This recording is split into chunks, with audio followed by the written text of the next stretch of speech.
Finally Argentina और Spain final पहुंच गई है। अब मैच होगा Finalissima, sorry FIFA World Cup final.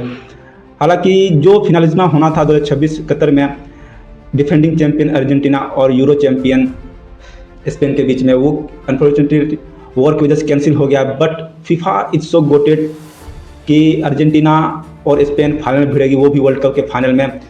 जो एक्सपेक्टेड था फैन से, इस दोनों टीमों से फैन तो एक्सपेक्ट कर रहे थे कि यही दोनों टीम जाए, बट एक्चुअली वो हुआ भी। और दोनों टीमें जिस तरह से गई हैं, बड़े बड़े टीमों को हरा के गई, स्पेन, पोर्तुगल, बेल्जियम, फ्रांस जैसी बड़ी बड़ी टीमों को हरा के पहुंची है। और वहीं बात करें अर्जेंटीना ने तो आज इंग्लैंड को 2-1 से हरा दिया है। उससे पहले स्विट्जरलैंड, इजिप्ट जैसी टीमों को हरा के पहुंची, मेंटालिटी मॉन्स्टर कही जाने वाली टीम है। और इस गेम की बात करें जहां पे आज हम बात करेंगे अर्जेंटीना और इंग्लैंड का गेम, जहां पे अर्जेंटीना 2-1 से इंग्लैंड को एलिमिनेट कर दी है सेमीफाइनल से, और अर्जेंटीना मूव कर गई फाइनल में। तो इस गेम पे आए उससे पहले हम देख लेते हैं कि कैसे ये दोनों टीम सेटअप हुई थी। अर्जेंटीना सेटअप हुई थी 4-4-2 में, और वहीं बात करें इंग्लैंड सेटअप हुई थी 4-2-3-1 में। और ये दोनों टीमें फर्स्ट हाफ तक इतनी बेहतर खेल रही थी, दोनों पाउंड टू पाउंड जी रही थी।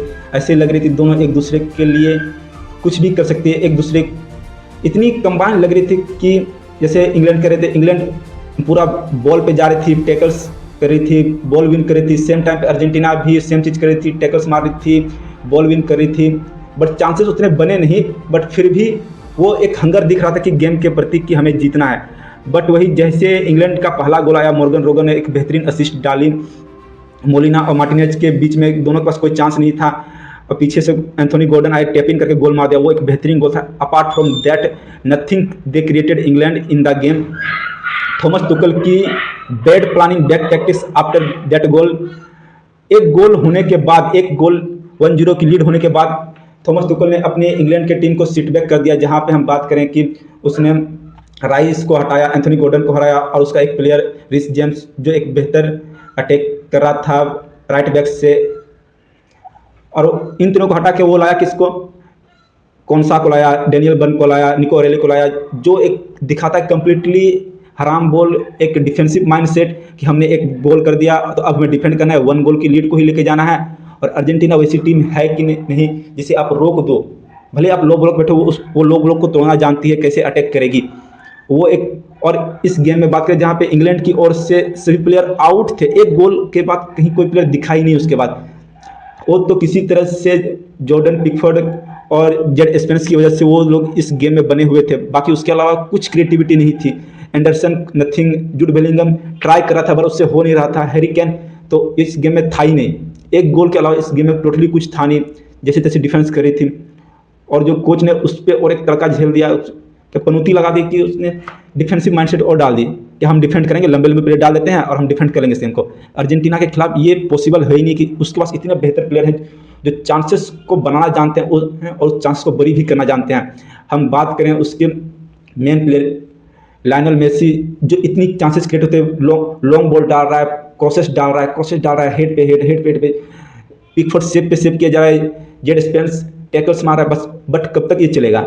आप सिट बैक कर गए हो तो अटैक का ऑप्शन अटैक है, कहा जाता है attacking is the best defence, तो वो करना चाहता है इंग्लैंड को, मगर वो सिट बैक कर गई, वो डिफेंसिव चली गई। और वहीं पे अर्जेंटीना लगातार अटैक कर रहे थे। जुलियन अल्वारेज, मेसी के साथ जो एंजो फर्नांडेज ने कॉम्प्लीमेंट दिया, मैकलिस्टर ने जो कॉम्प्लीमेंट दिया, माय गॉड, एंजो फर्नांडेज का इतना ब्रिलियंट गेम था कि उसने टोटल 4 शॉट लिए, 4 शॉट में 1 शॉट ऑन टारगेट, और वो भी इतना बेंगर था कि आउटसाइड द बॉक्स था, कोई ऑप्शन था ही नहीं।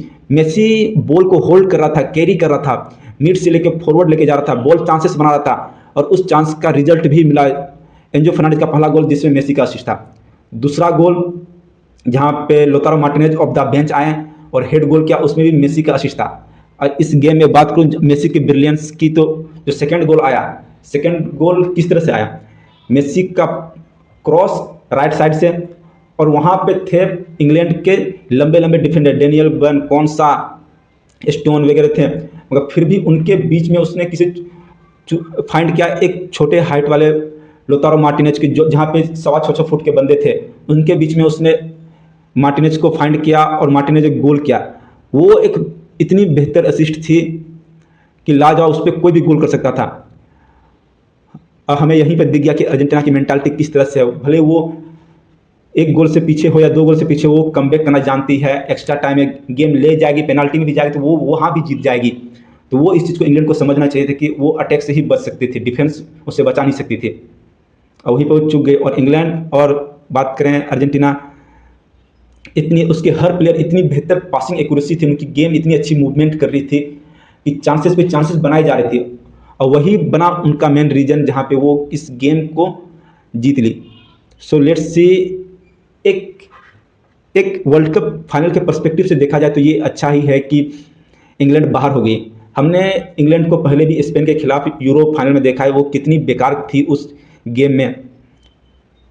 अब होगा एक पाउंड टू पाउंड वेल्थिएस्ट कहें या हैवीवेट कहें, अर्जेंटीना एक अमेरिकन जाइंट है और एक यूरोपियन जाइंट है स्पेन। अब होगा एक अच्छी फुटबॉल, जहां बात करें बारसा लेजेंड मेसी, और वहीं पे ला मसिया के और एक प्लेयर हैं जो उभरते स्टार हैं यमी यमाल, और उन दोनों का गेम देखने में वाकई मज़ा आएगा। और इधर से बात करें जहाँ पे जो गेम होल्ड करते हैं, पेराडेस हो गया, एंजो फर्नांडिस हो गया, क्रिस्टियान रोमेरो हो गया, मैक एलिस्टर हो गया, टेग्लियाफिको हो गया, ये सारे प्लेयर जो गेम को होल्ड करके बैक से फॉरवर्ड तक चलाते हैं। और वहीं हम बात करें स्पेन की, जहाँ पे उनके पास इतने तगड़े प्लेयर हैं, रोड्री, पोरो, कुबार्सी, बाइना, यमाल, वो मुझे अभी भी ये लगता है कि वो ज़्यादा बेहतर फील्ड को होल्ड कर सकती है स्पेन की टीम। अभी भी वो फेवरेट ही है, बट मेसी फैन ये कह सकते हैं कि अब ये वर्ल्ड कप में भी अर्जेंटीना बैक टू बैक 2 बार जीत जाए। But by God what A game! Argentina का गेम देख के एक्चुअली मज़ा आता है कि वो किस तरह से कमबैक करती है। अगर वो पहले गोल करते तो उसको होल्ड करना भी जानती है, वो डिफेंस करना भी जानती है। अगर वो पीछे भी चल रही हो गोल से तो वो कमबैक करती है, और पहले गोल कर दिया तो डिफेंस भी कर लेती है। That's a positive.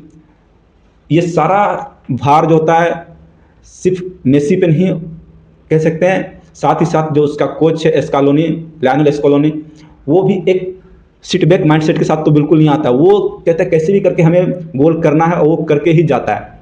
और दैट्स ए गुड पॉजिटिव कि अर्जेंटीना को इस तरह का कोच मिला है जो उसको एक अटैकिंग फुटबॉल, एक फेज में फुटबॉल खिलाता है कि कब हमें अटैक करना है, कब हमें डिफेंस करना है। और उसके प्लेयर जो मेसी को इतना कॉम्प्लीमेंट करते हैं, जिसकी वजह से अर्जेंटीना इतनी बेहतर फुटबॉल खेल पा रही है।